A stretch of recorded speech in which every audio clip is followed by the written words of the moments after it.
Usa ka pagtuo, usa ka tingog, usa ka katawhan.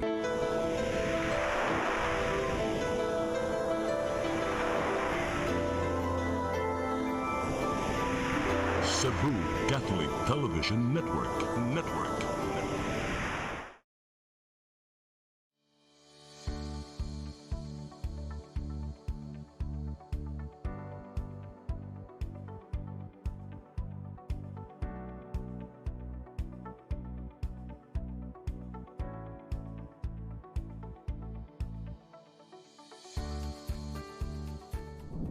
Magandang araw po sa inyong lahat at welcome to New Start, ang OzoneMed Health and Wellness Talk Season 4. I'm your host Deb at ngayon we have a very powerful episode lined up para sa inyo. Kung first time po ninyong manood, welcome to the family at kung balik manonood po kayo, salamat po sa inyong tiwala. Before anything else, please follow us on our social media para lagi po kayong updated sa aming latest episodes, health tips at wellness content.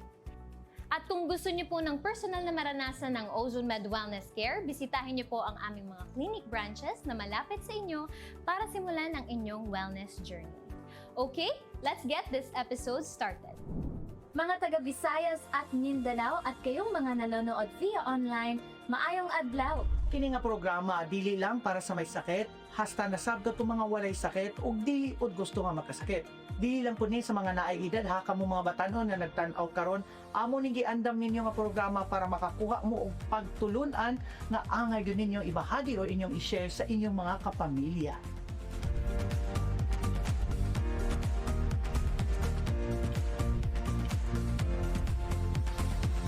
Well, in fact, there are other people, after they retire, they lost their sense of purpose and that's the time that nag-deteriorate talaga yung life nila. Minsan nami-misdiagnose, ovarian pala yun, pero ang presentation parang appendicitis. No? Itong mga degenerative disease is not just one cause. Multifactorial yan. Ibig sabihin, marami naglalaro kung bakit nagkaroon ka ng mga ganong sakit. Sinasabing degenerative diseases, kadalasan ani iniisip ng mga tao no nga kaliwat ninyo ka na arthritis, kaliwat nga na ay rheuma dok. Pero unsa ba gyud ka big, unsa ba kalawak ang ibig sabihin nitong degenerative diseases dok? Ito po ang programa na hatid sa inyo ng OzoneMed Wellness Clinic kung saan ibabahagi ng mga doktor ang kanilang kaalamang medikal tungkol sa inyong kalusugan. In our age today, it is very important that we have to really value yung aging process na to. No? At the end of the day, talaga masasabi mo that you are fulfilled. While we still have that options, we choose healthy food. Mas mabuting alam natin yung mga gibati natin. Alam natin kung paano natin sila aatakihin. Huwag nating hayaan na nandun na tayo sa punto na wala nang balikan yung sakit ninyo o yung kondisyon ninyo. Sa New Start, we believe na ang pinakamalakas na patunay ng healing ay ang mga boses ng taong nakakaranas nito mismo. Tinignan ng OB, sabi niya, cervical cancer daw. Inisip ko, ang Panginoon, hindi naman ako pababayaan. Di ba sabi niya, by His stripes, I am healed. Sabi niya, if I were you, ma'am, patanggal mo breast mo. So, nung nasabi ko yung balita, umiyak sila kasi sabi ko cancer, stage 1, umiyak na. Ako po si Deborah. Ako si Jerry ug kamo nagtanaw sa New Start OzoneMed Health and Wellness Talk Season 4. Ang topic po natin ngayon ay isa sa pinaka-importanting topic na kailangan marinig ng bawat Pilipino, and due to audience request, we are talking about globalization, how to stay healthy in a modern world, Part 2. Mga sakit na dahan-dahan pero tiyak na kumukuha ng ating kalidad ng buhay at madalas hindi natin napapansin.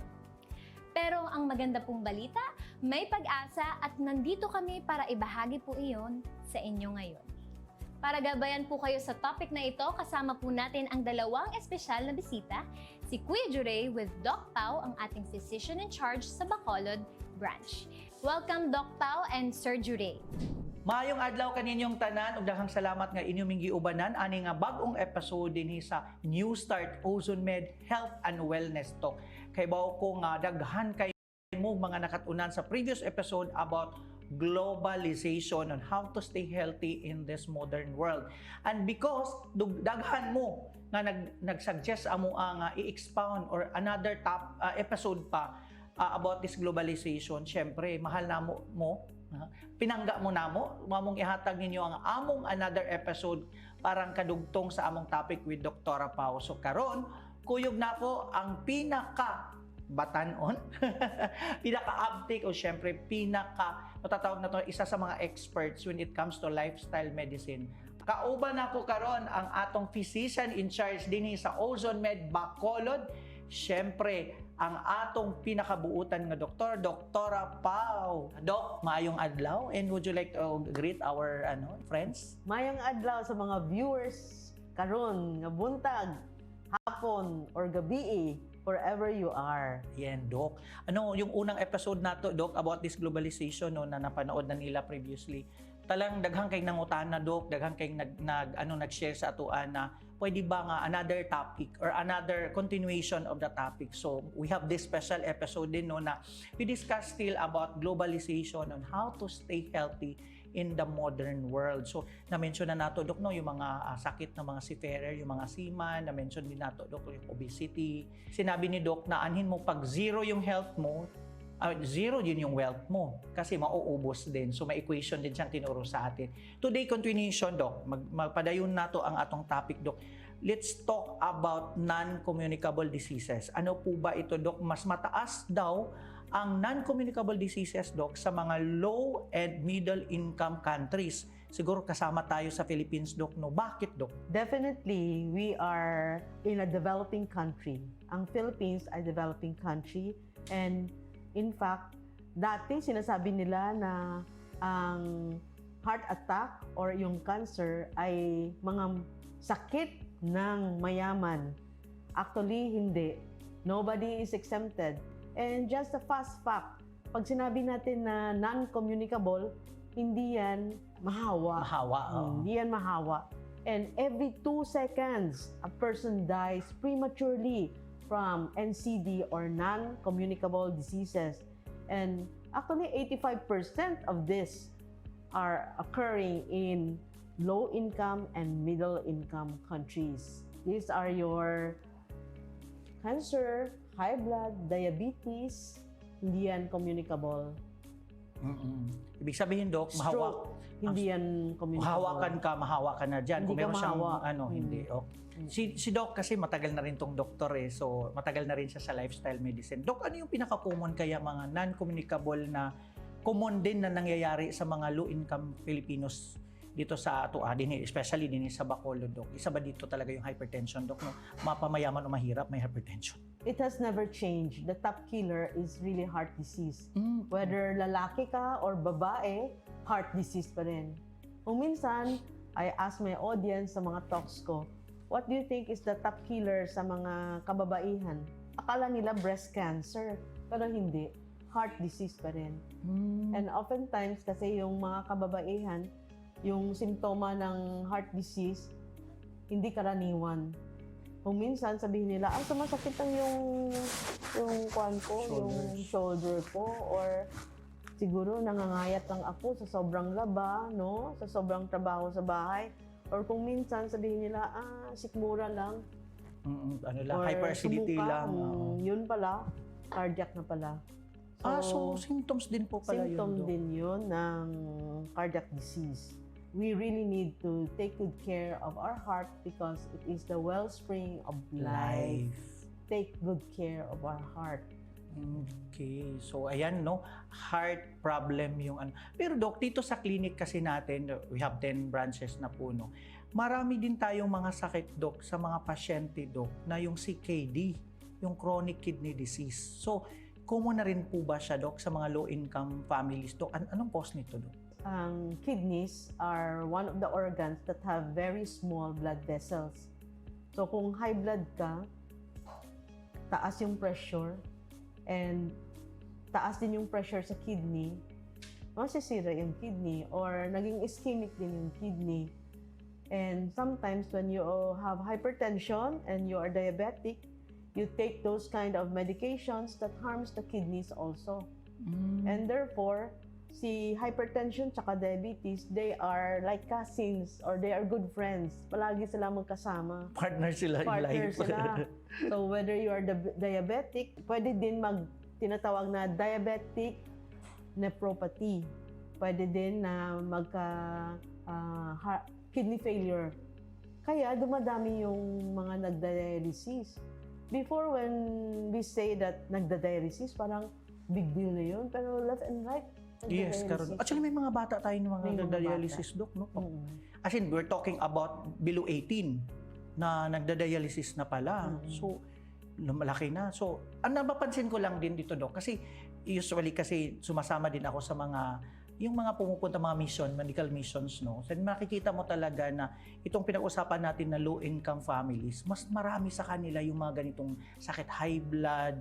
Siguro, Dok, sa lifestyle, siguro sa food nila. Like, for example, kasi yung mga lugar na yan, makikita mo, maraming manginginom. May mga ganun, Dok, no? Marami din, especially sa mga probinsya, Dok, na maalat, bitaw ka ng mga buwad.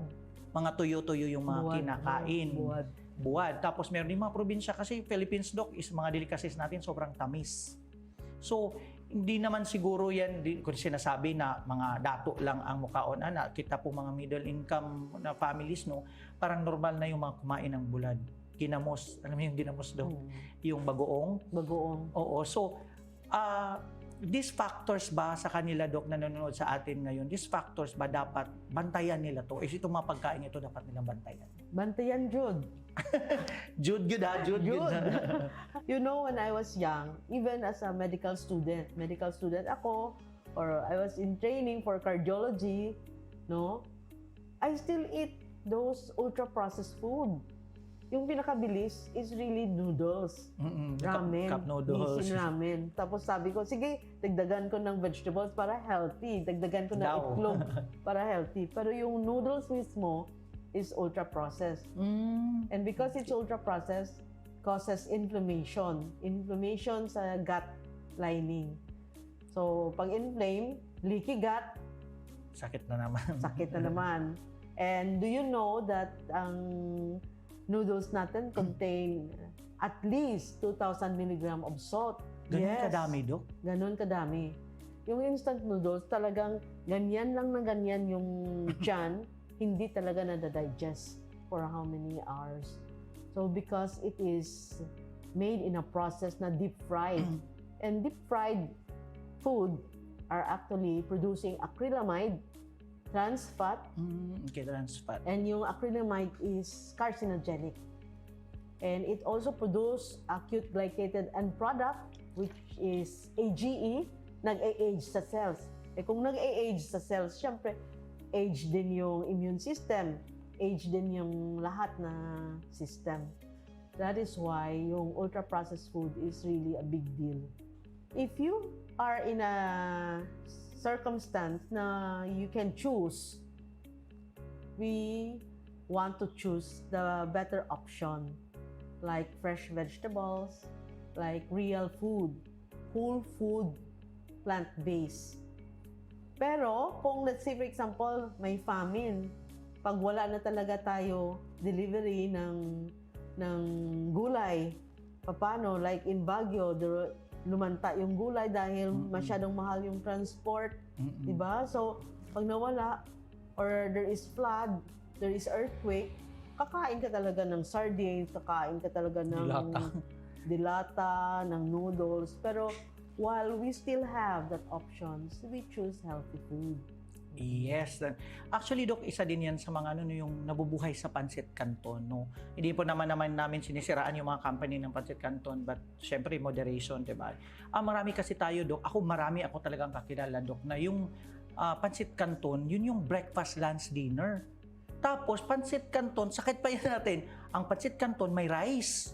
Ano ba to Pancit siya? canton sa loob ng bread. O sa bread. So, I hope lang yung mga nanonood sa atin na yung we are giving you wisdom. Wisdom naman po ang mga pinag-uusapan natin dito and I hope na marami kayong matutunan sa mga sinasabi ni Doc. And, Doc, ano lang ito, meron kasi tayong mga katanungan din related na yung pinag-usapan natin, Doc, about non-communicable diseases, Doc. Ang sabi nila, ang cancer daw, communicable diseases, nakakahawa. Paliwanag mo nga sa atin, Dok, para ma-educate yun ang ating mga viewers about this. You see, there are certain type of cancer like breast cancer. Sugat. Naging sugat siya. Dahil hindi siya naoperahan, naging sugat. So, some people think na mahahawa. Diba? Or sometimes, cancer is muscle. Tapos malaki siya. No? Like, meron tayong rhabdomyosarcoma sa leg muscle. Malaki. So, akala nila mahahawa din. So, that is why misconception yun that cancer is communicable. Actually, it is considered a non-communicable disease. Ganda ng wisdom from Doc, no? Kasi marami din tayo talagang pasyente na sinasabi, kasi nalapitan ako nung may cancer, magkatira kami sa bahay, isang bahay lang kami, kaya nagka-cancer, kaya ako nagka-breast cancer. Parang saan nagagaling yung na yun, yung idea na yun, na ganun. So, thank you for clearing that, Doc, no, na ang cancer is considered non-communicable diseases. Hindi siya mahawa, makakahawa. However, let me just emphasize also that some people with cancer, they are on chemotherapy. It made them vulnerable to certain infection like tuberculosis. So, yung tuberculosis, makakahawa yun. If let's say, for example, decrease yung immune system nila, nag-sepsis sila, nag-septic shock, yung sepsis, because it's an infection, makakahawa din yun. Pero, cancer per se is non-communicable. Okay. O, siyempre, Dok, bacteria, no? Kaya nga minsan, isolation sa bahay, no? Na yung may pneumonia or may ganitong sakit, viral or bacterial, parang i-isolate muna natin para hindi mahawa. Especially, Dok, na ating mga cancer patient, yun nga yung mga may sakit na kailangan talaga nila ng support ng family, Doc, no? So, huwag tayong matakot kasi there are patients nato sa Ozone Med, Doc, na abi ng pamilya na may cancer, mahawaan sila. So, yung parang naitabi na lang yung may sakit, Doc, yung parang nakahiwalay na lang ng room. With that, Doc, na hindi naman siya communicable na disease ang cancer, the more na need natin na suportahan yung mga may cancer patients. Tama po ba, Doc? Some cancer patients, however, are put on reverse isolation. When we say reverse isolation, hindi sila pina-allow na many visitors because of the fear that the visitors will bring infection to the patient. Yun pala yun. Isolation. Kaya pala minsan may mga hospitals o may mga cancer patient na bawal magbisita. Kasi marami din tayong pasyente, Doc, no, na nakilala or mga kakilala natin personally na hindi naman talaga sila namatay sa cancer. Yung parang lang, nagka-pneumonia lang, tapos yun na, nagtuloy-tuloy na. Yung complication din pwedeng nakapatay sa pasyente natin. But Doc, ito naman, genetics versus lifestyle. Ang ganda ng sinabi dito, Doc, meron kang line na binigay si Doc. Genetics loads the gun, lifestyle pulls the trigger. Ibig ba sabihin nito, Doc, kahit may genes tayo, lifestyle pa rin ba ang deciding factor nito? Ito, malaki ito. Kasi it doesn't mean to say high blood yung kanuno mo, may high blood ka din. May specific example, family history, because ang lolo ko, buta. He is blind. He was blind. He got amputated, both above the knee amputation and nagda-dialysis because of uncontrolled diabetes and hypertension. And his last few years was really suffering talaga siya. Tapos yung mother ko, she also had hypertension and diabetes. So, sa loob-loob ko, when I was younger, I thought I will really inherit those diseases. And true enough, when I did not take care of my health, I became pre-diabetic. I was started on metformin. However, by the grace of God, nabuksan yung mind ko na there are ways to become healthy by changing lifestyle. Yes. And kaya ngayon, at age 60, I do not have any maintenance medication. Ang galing. Kasi healthy lifestyle din talaga, Doc, no? So, ikaw mismo nag-control. Kasi hindi naman pwedeng, dahil huwag naman tayong gaya-gaya. Lolo ko may high blood na rin ako. Minsan ni-generalize na akin, ako, high blood na kasi kaliwat nila na high blood, di ba? Ako, I believe, no, biblically, no, na there's no generational curse. Kung ano yung sakit nung isa, nung kaninununuan, lahat ng family mo mamamatay sa ganitong sakit. May choice tayo. Yung choice natin is to stay healthy, and kung pwede nga, no, tayo as family, no, we help each other na pigilan yan. Hindi ba, tulad nung sa'yo, Dok, kung hindi mo kinontrol yan, yung posible din yung sa lahat ng mga kamag-anak mo, sabihin ako, si Doktora Pao, may ganito, kami din. Ang summary lang sa sinasabi ni Doc na kontrolado mo ang sakit mo, kontrolado mo ang health mo. Tama po, Doc? Although nothing is certain in life. Like say for example, I had a healthy lifestyle, pero nadapa ako, na-accident, and I hurt my knee. Diba? So, there are things that are beyond your control. Accidents happen. So, therefore, which comes to, aside sa food natin, kailangan din natin na mag-ingat. Ingat tayo sa food, ingat din tayo sa environment natin. Correct. Pero Dok, malaking factor na healthy ka kasi minsan yung iba, mahina na yung immune system, tapos nadapa pa, mas lalong naging komplikado ang buhay. So like my husband, before he was careless about his diet because he was single, palagi na lang restaurant food. Isang dapa lang sa basketball, na-fracture talaga yung forearm niya, na-operahan siya, may bakal na in-insert. Pero ngayon, dahil he is careful with what he eats, I prepare food for him, home-cooked meals. Thanks be to God. Nagsusupplements din. Nadapa siya, I think 5 times. Lahat walang fracture, and he's older. Healthy yung bones. While traveling or while in his chores, pero walang fracture. Bruises lang. You still have to be careful. Dito naman tayo, Dok, pag-uusapan natin yung ano ko nito curious ako itong topic na to, Dok. What is this, tinatawag dito, polypharmacy, at bakit siya isa sa mga concerns ngayon? Polypharmacy. Once I went to the drugstore, and then yung katabi ko, may senior. 2 pages yung gamot. Dami. Polypharmacy talaga. And then, there is a pill for every ill. So, kung baga, si Lola may high blood, hypertension na gamot. Tapos ngayon, hindi lang isa, 2 na or 3. Kasi may dictum na hindi na talaga gagana pag isa lang yung anti-hypertensive meds. And then, sumakit yung sikmura niya. So, binigyan pa siya ng pang-address ng side effect nito. And then, because na may diabetes pa siya, may 2 din siyang medication. Tapos dahil sa side effect, meron na naman another, no? So therefore, patong-patong na yung mga medication. Actually, there is no pill to every ill, but there is an ill following every pill. You know, uso-uso na ngayon yung mga sa mga gusto magpapayat. Yes, They Dok. uses this Yung parang ini-inject GLP or inject. O famous na yun, Ozempic, Mounjaro, no? And it has its help, but it has also side effects. So they have a lot of mga litigation on the side effect. They have gastroparesis. Ibig sabihin, hindi na gumagalaw yung tiyan nila. And they also have pancreatitis. They have this thyroid cancer. So many things happening. Once na na-discover na nila na kulang yung safety effect, tatanggalin na naman yan. Remember, I think Orlistat was also an anti-obesity medication. It was taken off the shelf also. So, ganun talaga. It is a cycle. Merong drugs na i-introduce, tinitake ng mga tao, lumabas yung side effect, tapos gumulo na, and then may litigation, and then FDA look into it, and then tatanggalin. And then another medication, better daw, pero ganun din ang cycle. Ito din, dagdag pa natin siguro dyan, Dok, no? Yung gluta naman, Dok, talagang, kasi ngayon kahit sino nagtuturok na ng gluta, Dok, ano ba to, Dok?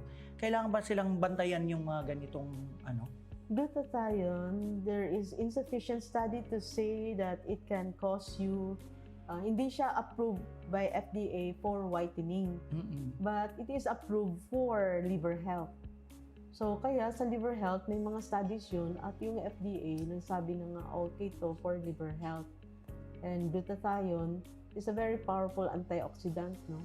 Sometimes sabihin natin detox, but actually God already made a detoxification organ, and that is our liver. And our liver is the one that detoxifies anything that we drink, anything that we eat. Pero kung weak yung liver, it needs some supplements, and glutathione is a good way of Para maano yung sa health ng iyong Sa liver. But ang problema kasi, Doc, kahit ginagawa ng lahat, tinuturok na rin ng lahat na wala man lang professional guidance. Yun naman ang medyo issue natin dun, Doc, no, na tayo kasi sa clinic dito sa Ozone Med, we give that to our patient. Pero may guidance na ito lang yun, bakit mo kailangan ito. Alam mo yung certain mapaliwanag. dosage. And then it should be given by people who knows how to give. They are trained and they have a license to insert IV. Mga nurses, meron na silang mga how to insert IV and to be sure that you are in the right place rather than kung sino lang magturok. So, ayun, I hope na magiging tayo, no, prudent tayo sa mga ganyang sitwasyon. Kamong mga nagtanaw no nga, di porket gluta, bisag yung silingan na lang may mag-inject sa'yo. And there are contraindications actually to glutathione. What are those, Doc? Possible lang, para lang may idea lang. So that is why we screen them. Since screen natin, may checklist tayo. We will know kung pwede ba siya sa gluta or So, hindi pala para sa lahat ng gluta, Doc? Hindi para sa lahat. We need to be careful. Kasi ang mindset kasi ng mga tao ngayon, especially na sa mundo na dapat maganda ka at yung face card mo ay maganda, magugluta ka para pumuti. Yun talaga yung main goal ngayon, no? So kahit sino na lang pwede. So hindi pala pwedeng kahit Ang sino standard of beauty ngayon, if your complexion is white, pero sino ba nagsabi na dapat puti ka? O sino ba nagsabi na dapat ganito ka kapayat? Di ba nakikita natin sa mga celebrity, sobrang payat, skin and bones na lang, nakakatakot. Diba? Parang mga tetanus ka dahil sa sobrang payat. Kailangan pa rin talaga ng mga guidance sa mga doktor na tulad ninyo. So, even diet, Doc, no? Hindi ka naman basta-basta mag-diet, ay mag-intermittent fasting ako kung kailan. Alam mo yun, yung guidance talaga ng doctor or nutritionist, yung kailangan natin. This one. Doc, ito, napag-usapan naman natin yung polypharmacy. Delikado ba, Doc, ang maraming sobrang iniinom na gamot? Yung parang, yung sinasabi mo, nanganak yung gamot, umiinom ka na lang ng 20 pills every day or more than that. Delikado ba yun, Doc? Yes, unfortunately, unchecked or sometimes because the patient is seeing so many doctors. Meron siyang cardiologist, meron siyang endocrinologist, meron siyang internist, may pulmonologist siya, may neurologist pa, no? So kung minsan this doctor tatlo yung medications niya, ito naman tatlo naman, ito naman apat, ito naman 5. So ang dami-dami na. And you don't even know that they have this drug interaction. That is why it is important that you have an overall that is conscientious enough to see that all your medication hindi siya nagko-kontra or nagka-cancel out. Okay. So as I was saying that supplements is also good. However, there are certain supplements that bawal or it can increase the effect of certain medications.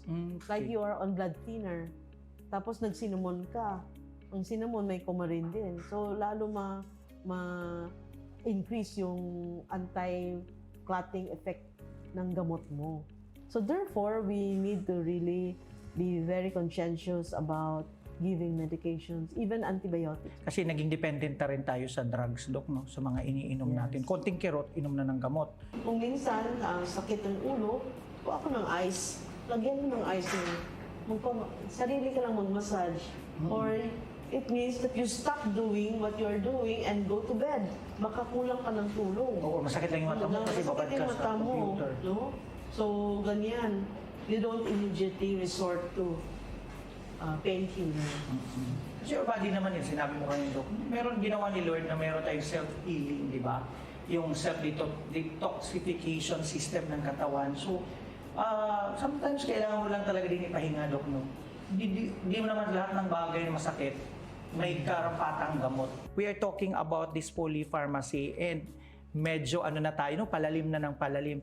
Sa ngayon, magbe-break muna tayo and pagbabalik natin, Doktora will explain about lifestyle medicine at meron din siyang i-share sa atin na 6 pillars of lifestyle medicine. So, yun doon ang i-discuss natin, Dok. So, pag-usapan natin yan sa ating pagbabalik. So, stay tuned. Diyan lang po kayo, magbabalik kami.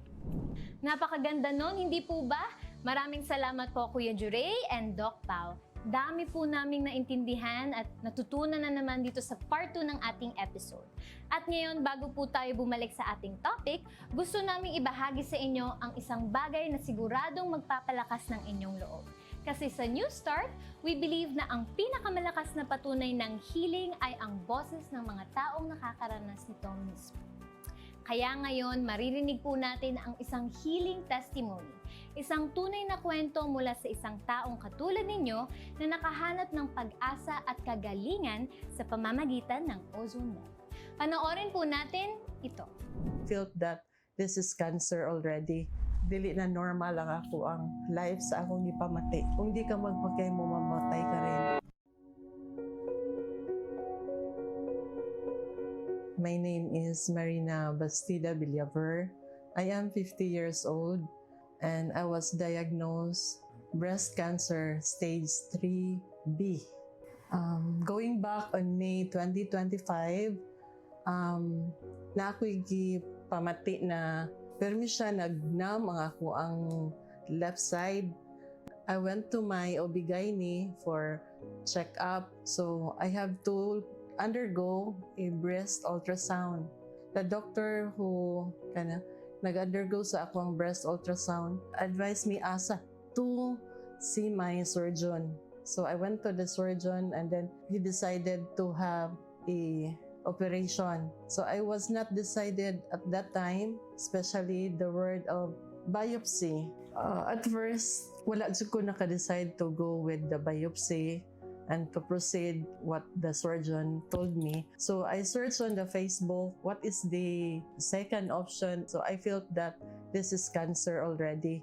So I searched on Facebook, I saw on the Ozone Med na mga sharing of their stories also. I messaged to the Ozone Med Cebu. So when I was up, I have an appointment there. So nag-visit ko with Ma'am Berna and then dala-dala na ako ang mga lab results. And then I met with Dr. MI. They explained to me on how ozone is and then paano siya maka-help po on my side. So I decided to have my first session here last May 2025.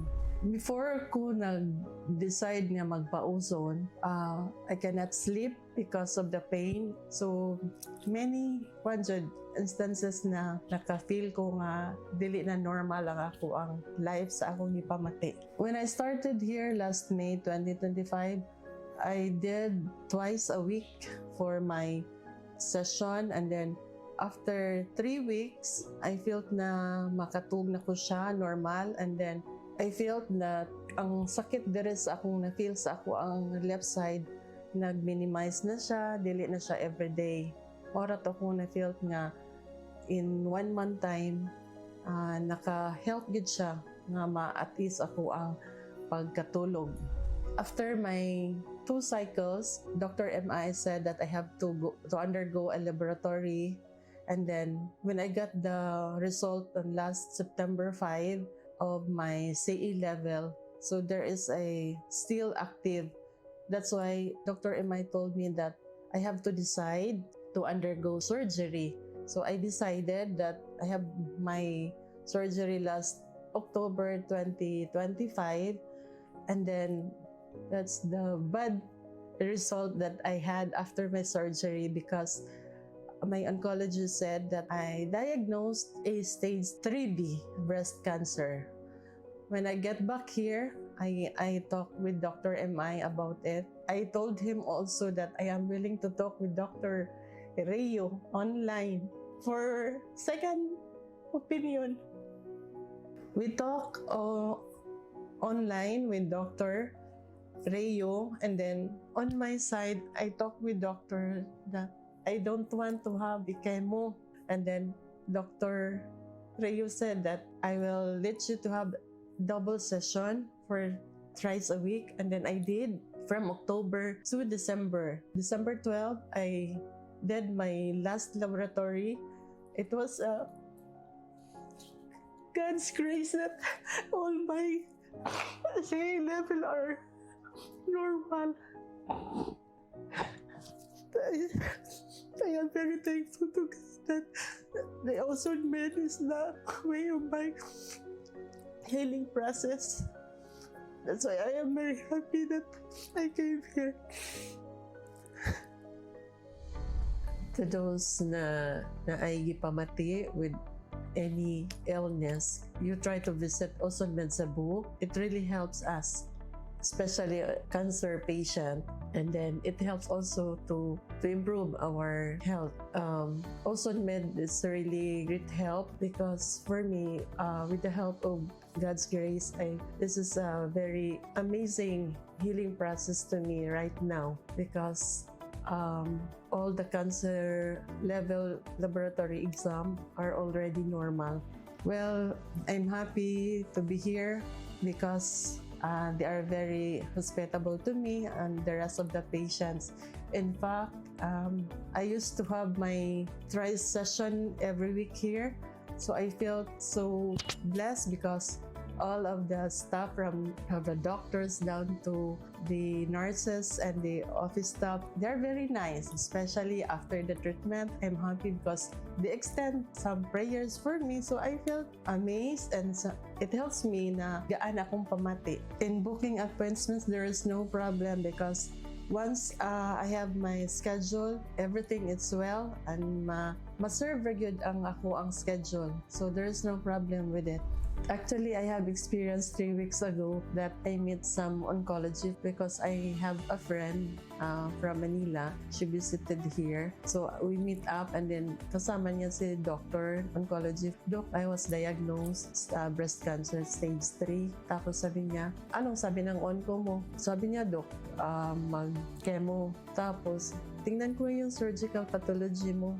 Sabi niya, yung mga result daw, parang hindi maganda pagkasulat kung ano talaga siya. Hindi. Sabi lang ng oncology ko, Doc, I am stage 3B. Kaya sabi niya, mag-chemo kami, radiation. Tapos sinabihan niya ako, Doc, kung hindi ka magpa-chemo, mamatay ka rin.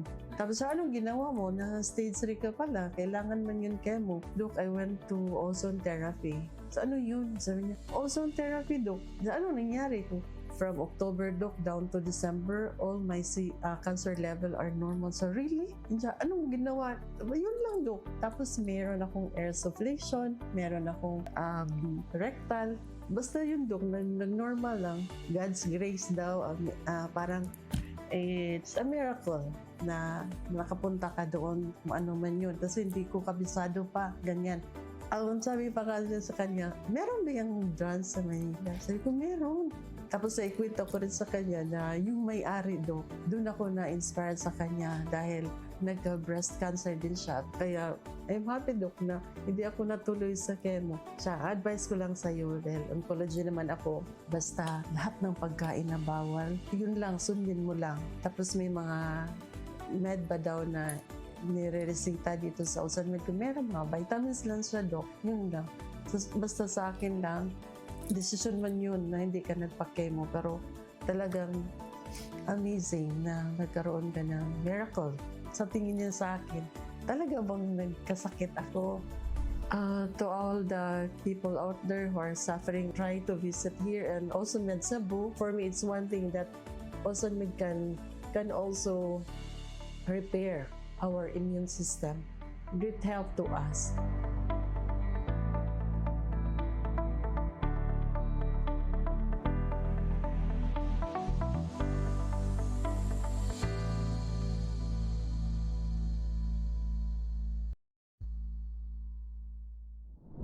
And we are back sa New Start, ang Ozone Med Health and Wellness Talk. Part 2 na po at dito mas magiging specific po sila Doc Tao. So pakinggan po natin ng mabuti dahil ang impormasyong ito ay para sa inyong kalusugan at sa inyong mga mahal sa buhay. Ibalik natin si Kuya Juray kasama si Doc Pao para sa ikalawang bahagi ng ating topic. Doc Pao and Kuya Juray, the floor is yours. And we are back. Pinag-uusapan natin ngayon ang global health or globalization. So, dami na nato. This is our part 2, last episode. Ato na ning nahisgutan karon atong ipadayon ng atong giistoryaan. Ganiha gi-mention ni Doc no, pinag-istoryaan na mo ang about non-communicable diseases, ano yung mga polypharmacy, ito yung mga gamot na nagpatong-patong na iniinom natin. But now, we will be discussing about lifestyle medicine. Siyempre, di na pwede mag-istorya ta kung dili mismo galing or gikan sa isang expert. Of course, ang kauban nako si Dr. Pao, which is a lifestyle medicine advocate. So, Doc, mabilisan ito. Mabilisan, parang ano lang to, no? Kasi ito talaga yung inaabangan ng mga tao, Doc. What is this lifestyle medicine? Ano ba ito? Paliwanag mo sa amin, Doc. Lifestyle medicine is the evidence-based therapeutic approach to prevent, treat, reverse lifestyle-related diseases using comprehensive lifestyle intervention. And what are these interventions? It includes nutrition, physical activities, stress management, sleep, health, social relationship, and of course, the avoidance of risky substances. Inisa-isa ni Doc yun. Ngayon, isa-isahin pa rin natin yan. So, let's go through this tinasawag ni Doc na six pillars of lifestyle medicine. So, Doc, what is the ideal way of eating? Nutrition yung number 1 na pillar, Doc. Number 1, of course, yung food, yung nutrition. And usually, ang in-advise namin is healthy eating. That means whole food and plant-based. Sa mga tao, kung minsan sabihin nila plant-based, puro lang mga gulay, plant-based doesn't mean vegetarian. It means you can have meat, you can have fish. However, yung 2/3 is plant. Depende din kung ano yung case-to-case basis. Kasi kung minsan we are already having patient with cancer, so pag sinabi natin na plant-based, that means plant na talaga. Wala na talagang mga meat, wala na talagang mga fish, mga poultry. And of course, yung sinasabi natin plant-based, it doesn't mean tofu because these are ultra-processed food. Hindi din sinasabi na mga sugar-free or mga gluten, chick meat, veggie meat. So akala nila veggie meat, magic meat, they are really ultra-processed food. So therefore, yung whole food talaga, totoo na food. Kaya we go to sinasabi natin na may minimally processed. That means na you just slice, you just wash, slice them, peel them, gawa ka ng salad, walang dinagdagan, walang binawasan. That's minimally processed. However, when we say moderately processed, ito naman yung mga food na niluto. Pero hindi natin dagdagan ng magic syrup, hindi natin dagdagan ng mga Knorr cubes, no? Ang gawin natin is salt, pepper, herbs, and spices. And we should aim for really having a balance of carbs, protein, and fats. Because the grow food, and the glow food. Nakalimutan na yan, Doc. Naituro ngayon. Ako, elementary ako, go, grow, and glow. Oo. Kasi, alam mo, when we reach a certain age, like tumatanda na tayo, hindi na tayo ganun ka-active yung lifestyle. Medyo sedentary na. You don't need that much go food. Kaya, hindi na tayo na maraming carbs. And actually, there are good and bad carbs, good and bad protein, and good and bad fats. Ano ba yun, Doc? Paliwanag mo nga sa akin yan para maaral ko. Ang super na bad carbs are the refined carbs. Then that means, ang sneaky is the starch. So let's say, for example, kumain ka nga ng chop suey. Sabi mo, gulay yan. May starch, may carbs dyan. And starch is also ultra-processed. And also, ito, sugar-free naman to. Pero yung kapalit is actually maltodextrin. And it is a sugar substitute. Or there are also stevia or erythritol.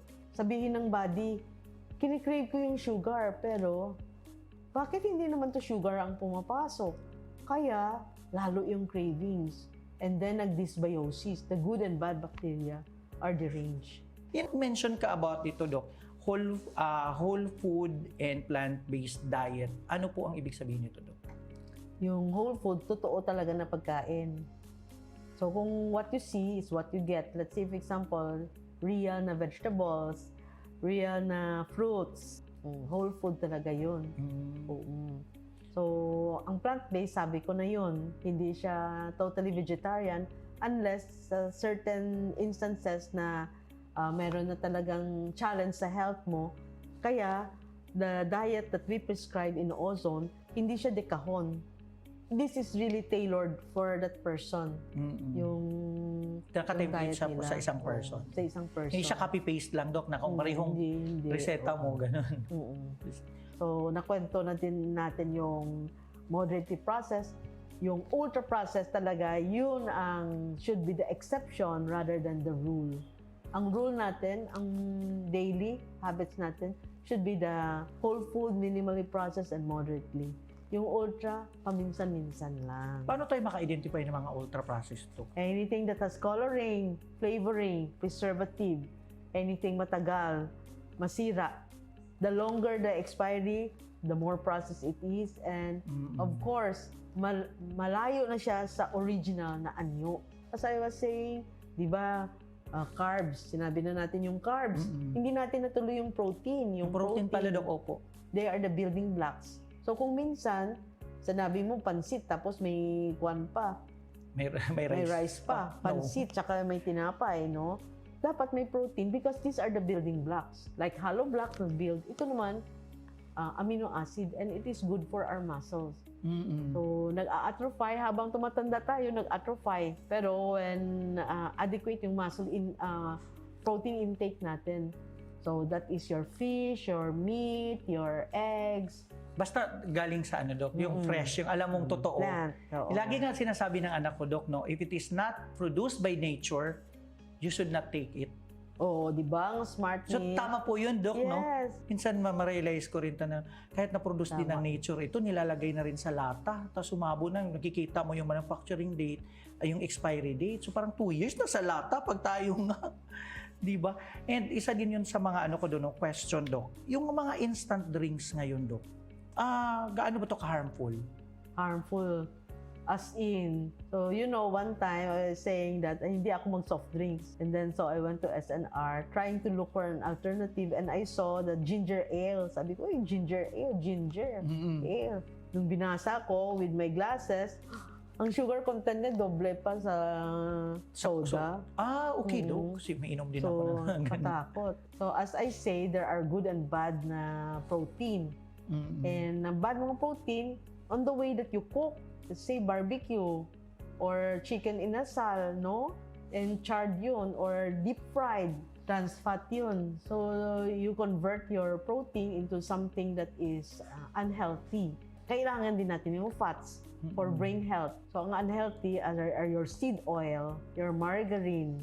Ang good fat, your coconut oil, olive oil. But some people, they fry olive oil, which is a big no-no. Because olive oil cannot stand 180 degrees. Pero ang yung coconut, organic talaga yun. Diba? Especially sa Philippines, marami Yes. tayong coconut doon. So it has been maligned by Westerners because they have vested interest in promoting their canola oil. So napag-usapan natin yung first pillar natin, nutrition. Ang daming naituro si Doc sa atin. Move on naman tayo sa tinatawag nating physical activities. Ano po ito, Doc? Gaano ba kadaming exercise ang kailangan? Moderate intensity exercise, 30 minutes a day, 5 times a week. However, you know, some people, you just stay active the entire day. You don't need a gym membership. Pero you keep busy along the day. You do your chores, you do gardening, and those activity already makes you move. Exercise na rin siya. Pero ang strength training, you really need to. Maski passive strength training lang. 2 to 3 times a week, and that is to support your core muscles. So, stay active throughout the day, and because your exercise will bring out your happy hormones. Endorphins. The endorphins, happy hormones. Yeah. Oh. Doc, meron din question na ang naririnig ko na to, Doc. Sitting is the new smoking.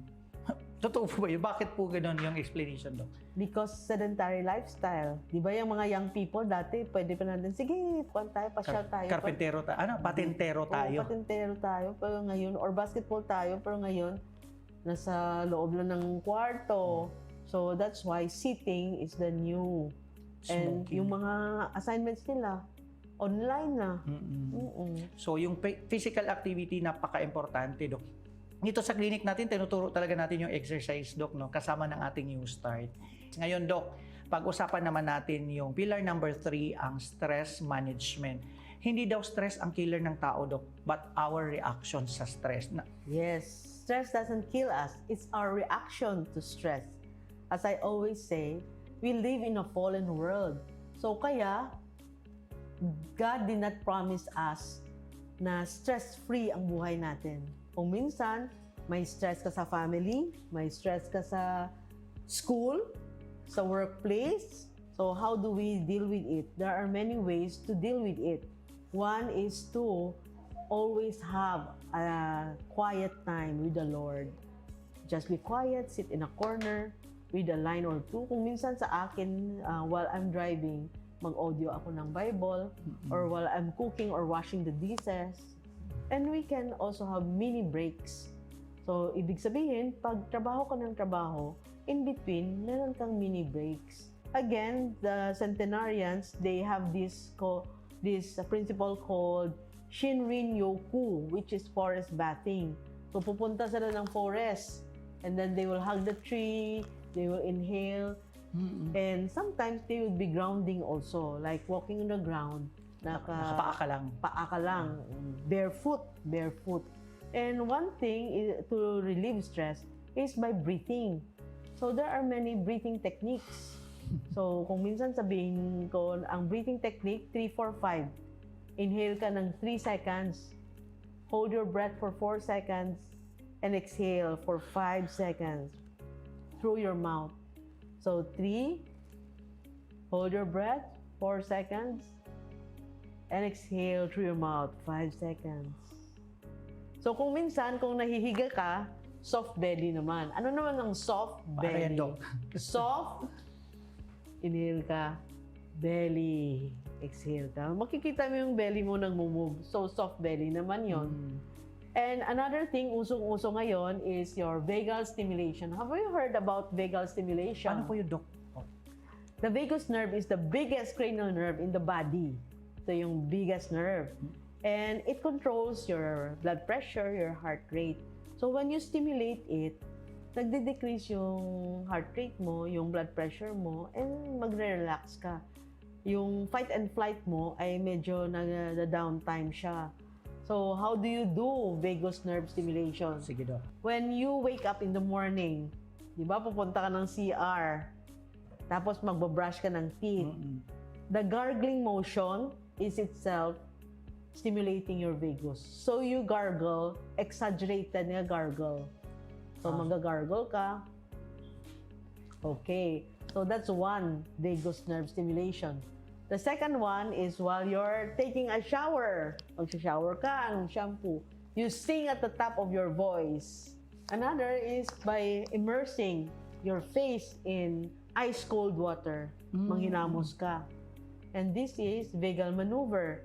You see, as a cardiologist, sometimes we have patients who have supraventricular tachycardia. Sobrang bilis yung heartbeat, 200 beats per minute. One of the vagus nerve stimulation is to immerse the face in ice cold water. So may mga ice yan. It will decrease your heart rate. And of course, kung minsan meron tayong magkapa dito, i-press natin, but not both. Kasi baka mag-stop yung heart, no? So, press mo or massage. But yung mga relaxation technique, there are so many things that you can do. You can communicate, you can be with friends. Kung minsan nga, sabi namin, nag-meet kami ng friends namin, nag-party kami, kumain kami. Ay, sabi namin, yung cortisol level namin bumaba. Kasi yung stress hormones bumaba. Kaso naman, yung insulin namin umakyat kasing dami namin kinain. So, yun. Pero there are so many stress Management. Buster, oo. Buster natin. So, yun. Those are just some of the suggestions that I'm giving to our audience. Dito naman tayo, Doc, sa gaano ba kaimportante ang tamang tulog? All capital talaga to sa akin, tamang tulog. Kasi yung iba tulog lang, pero hindi mo naman alam kung tamang tulog yun. Gaano kaimportante ito, Doc? Sleep should be restful. Enough sleep will influence your health. There are actually health impacts when you lose sleep. For one, pwede na maging obese. Pwede sa children and adults. And they will be prone to diabetes and insulin resistance. Also, heart disease and hypertension, depression and anxiety. When we lose sleep, you see there are hormones in our brain. Ang kuwan natin, leptin and ghrelin. So leptin is the satiety hormone, ghrelin is the hunger hormone. Pag kulang sa tulog, umaakyat yung ghrelin. That means the hunger hormone Kaya pala lalo. pag kulang ka sa tulog, Doc, masarap kumain. Kakain ka ng kain. Tapos, yung leptin bumaba. So that's why when you have adequate sleep, mas okay. And also, you become very Agitated. bugnutin pag Agitated. kulang ka sa tulog. Oo. And Totoo why yun, is Doc. that? Kasi yung small brain, which is in charge of emotion, lumalaki. Yung cerebral, which is the executive function na part ng brain, lumiliit. Kaya hindi ka maka-analyze, hindi ka maka-make good decision. Ang judgment mo is subpar, no? So that is why when we are going to take board exam, huwag kang pupuyat. Tutulog ka na talaga para the next day you can really be very good yung sleep mo. Hindi ka talaga makapag-isip ng tama, Doc, pag kulang ka sa tulog. And the critical period is between 10 to 2. Those are the time na nag-detox yung katawan natin. And kung hindi yan na-detox, accumulate yung mga toxins sa katawan natin. So sleep is very important. It is free, but it is usually underestimated, underutilized. Napag-usapan natin yung tamang tulog at dito naman tayo sa pillar number 5, yung relationship at yung spirituality natin, yung spiritual life natin. Doc, how this relationship affect our health, Doc? You know, people, humans, are created beings and we are intended to connect. First, to connect with the Lord and then to connect with people. So in Matthew 22:37 to 39, Jesus replied, "Love the Lord your God with all your heart, with all your soul, and with all your mind. And this is the first and greatest commandment. And the next commandment is love your neighbor as yourselves." So who are your neighbors? Your neighbors are yung people around you at your work or people that you come in contact with, your loved ones sa family, and we are intended to connect. So kaya during lockdowns, we do not have church na face-to-face. Iba talaga, no? We did not worship. And the bad thing is, after the pandemic, people just stopped going to church. And this is really bad. And Doc, no, social connection is can improve healing. Yung talagang yung connected, nakakatulong ka sa healing, lalo na sa mga pasyente natin, no? Every time kinakausap mo sila. They felt seen, they felt heard, they're not forgotten. Yung mga nurses natin, they often follow up our patients kung ano na, Kumusta na sila?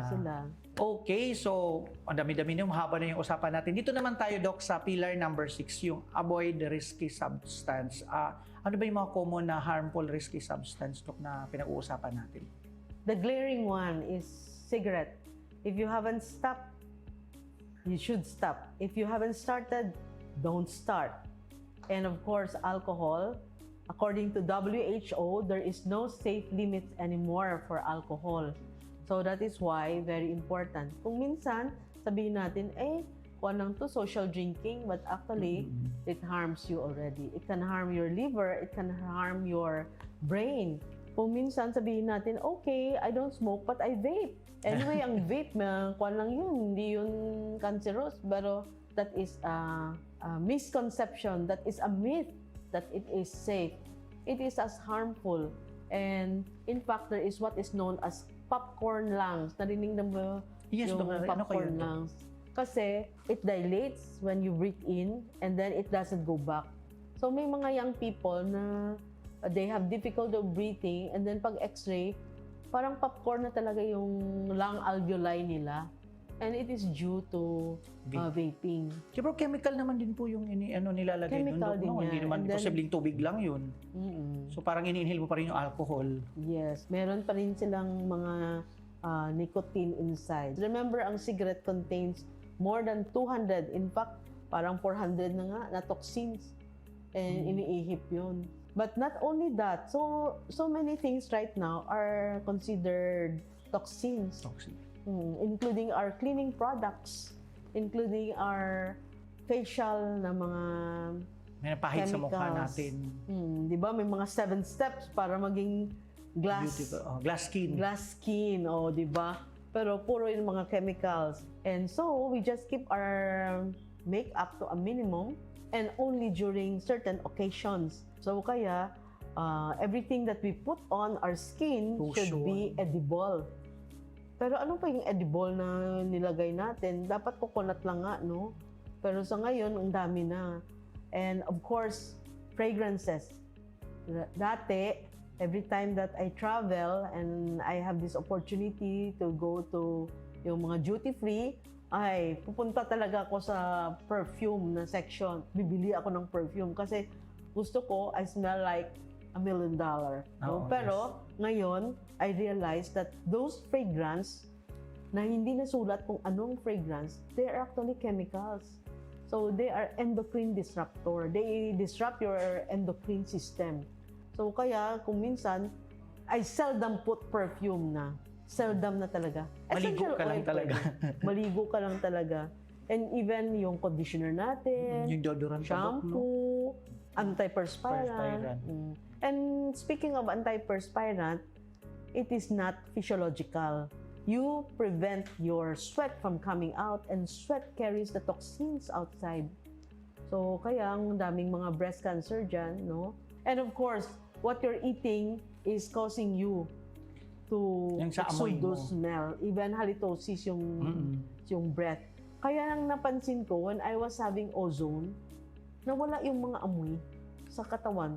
So dapat pala yung mga may amoy din kasama na sa ating mga Ay, roasters o yes, patients. totoo yun. Yung maraming amoy. Kasi lalo na ngayon, no, yung mga kabataan siguro rin dahil sa maraming What we kinakain. eat, Juan, parang it's Lumalabas. rotten. So yun din pala, no, kahit anong kinakain mo, dapat din, lumalabas din yan sa lumalabas katawan din mo. siya sa amoy natin. And even sa poop, Dok, di ba? Lumalabas lalo sa poop natin. Kung Yes. makain ka ng ganitong pagkain, malalaman mo kung puro karne, malalaman mo rin yung amoy kasi nga naka-base dun sa kinakain. Ayun, ang dami na mo nang tinuro sa amin, Dok, and I hope na mga nanonood sa atin ngayon, no, marami kayong natutunan kay Dok. And I'm sure na kamo din na mga nanghinahanglan din ha ang aning informasyon, no. This topic, no, itong pinag-uusapan namin, dili lang to sa para sa among mga pasyente nga nagtan-aw karon or sa mga pasyente namin dito sa clinic, but this is for everyone. Mapabata man, matanda, may edad, may ngipin o wala, ito pong lahat na pinag-usapan natin ay para sa lahat. At the bottom line of all of this, Doc, no, nagbo-boils down pa rin yung life purpose mo, tsaka yung spiritual life mo, yung journey mo with the Lord, no.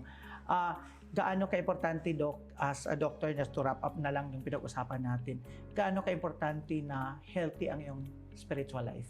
Yan. Because after all that we have said about health, about wealth, bottom line is, there is actually nothing new under the sun. Walang bago. What we are talking has been talked before. Yes. No?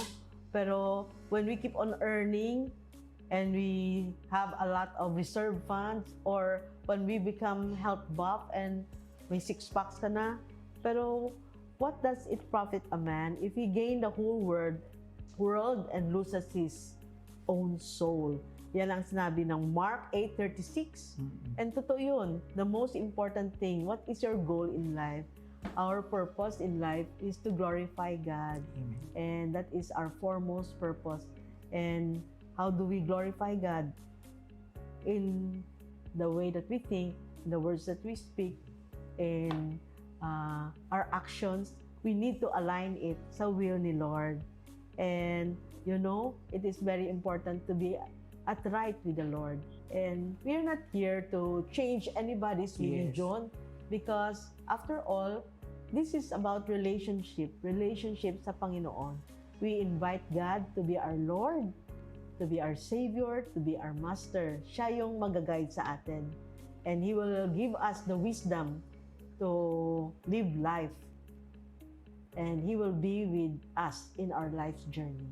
Yes. So, this is also good opportunity for all of you, yung mga nagtanaw karon no, to receive Jesus in your life as your Lord and Savior. And just a short while, I hope na mapanood kayo at ito ay maisip din ninyo again. We are not giving you another doctrine or another religion. No, we are here to be a blessing to you, and to be more blessed is to be connected with the true vine. Thank you so much, Doc, for joining me. Ang dami ko natutunan, and I hope sa mga coming episodes, Doc, no, mas malawak pa yung pag-uusapan natin, and ang dami pa pong topic ni Doc na sinishare sa akin, no, yung mga topic na talagang inishare ng ating mga pasyente na gusto nilang malaman. So, marami pa tayo, kaya dapat ninyong abangan yung mga episodes natin at yung season na ito.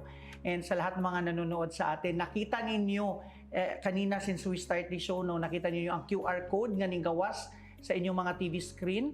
Palihog lang og scan ana nga QR code kay kamo makakuha og special privileges of discounts kung asa man mo puadto sa Ozone Med Cebu, Ozone Med Davao ug sa Ozone Med Bacolod City. So tandaan ninyo, health is your wealth. Your greatest wealth talaga yung health natin. So start small, stay consistent, and choose wellness every day. Doc, would you like to invite everyone, Doc, di mga Ilonggo, mga kababayan natin dito sa Bacolod to come to our clinic? Okay, so as usual, I would say that Ozone is not just for those who have illness. Para ito sa walang sakit, sa may sakit, at ayaw magkasakit, as the tagline goes. And check us out. There is always something for you here. Ayan, so maraming salamat once again, Doc Pao, sa pag-join sa akin dito sa ating New Start. And kanyang tanan nga nagtanaw, daghang kayong salamat, umang hinaot mi nga kitang tanan healthy, and we are looking forward to see you sa mga next pa natin na episode. God bless everyone! Grabe ano, what an episode! Maraming salamat Doc Pao at Kuya Jure for sharing your knowledge and your heart with all of us today. At sa inyo pong mga nanonood, salamat po sa inyong oras at tiwala. Sana ay nakauwi po kayo ngayon na may bagong kaalaman, bagong pag-asa at bagong determinasyon na alagaan ang inyong kalusugan. Huwag po ninyong kalimutan i-follow kami sa social media at bisitahin niyo po ang pinakamalapit na Ozone Med branch sa inyo dahil ang hakbang tungo sa healing ay ang kumilos ngayon. This has been New Start, the Ozone Med Health and Wellness Talk Season 4. I'm Deb at ingatan ninyo ang inyong kalusugan kasi kayo ang pinakamalagang tao sa buhay ng inyong pamilya. Hanggang sa susunod po na episode, paalam at God bless. Ozone Med Wellness Clinic New Start. Mapapanood every Saturday 8 to 9 a.m. Og ang replay airing matag Miyerkules 1:00 hangtod 2:00 sa hapon. Dinhi lang sa CCTN Channel 47.